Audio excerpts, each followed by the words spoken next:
ಯಾದಗಿರಿ ನಗರದ ಹಳೆಯ ಪ್ರವಾಸಿ ಮಂದಿರದಲ್ಲಿ ವರ್ತೂರ್ ಪ್ರಕಾಶ್ ಯುವ ಘರ್ಜನೆ ಸಂಘಟನೆ ಯಾದಗಿರಿ ಜಿಲ್ಲಾ ಘಟಕದ ವತಿಯಿಂದ ಪುಲ್ವಾಮಾ ದಾಳಿಯಲ್ಲಿ ಹುತಾತ್ಮರ ಸಂರಕ್ಷಣಾ ದಿನ ಕಾರ್ಯಕ್ರಮವನ್ನು ಮಾಡಲಾಯಿತು. ಈ ಸಂದರ್ಭದಲ್ಲಿ ಜಿಲ್ಲಾಧ್ಯಕ್ಷರಾದ ಐಕೂರು ಅಶೋಕ್, ಉಪಾಧ್ಯಕ್ಷ ಗೌತಮ್ ಅರಿಕೇರಿ, ಮಲ್ಲಿಕಾರ್ಜುನ ತುಮಕೂರು, ಮರಿಸ್ವಾಮಿ, ಆನಂದ ಸಿದ್ದು ಕಾಳಗಿ ಮತ್ತಿತರರು ಹಾಜರಿದ್ದರು. Amaresha Naik, NKS TV4 Yadgir.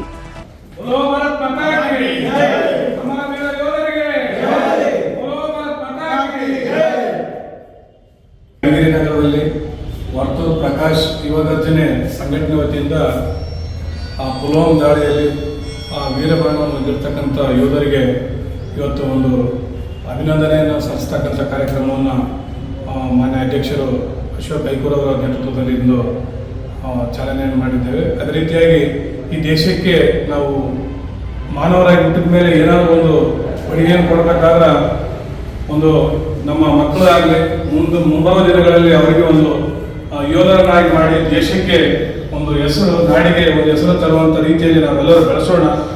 ಈ ಒಂದು ವೀರ ಯೋಧರು ಏನು ಹುತಾತ್ಮರಾಗಿದ್ದಾರೆ ಅವರ ಕುಟುಂಬಕ್ಕೆ ದೇವರು ಒಂದು ಶಕ್ತಿಯನ್ನು ಕೊಡಲಿ.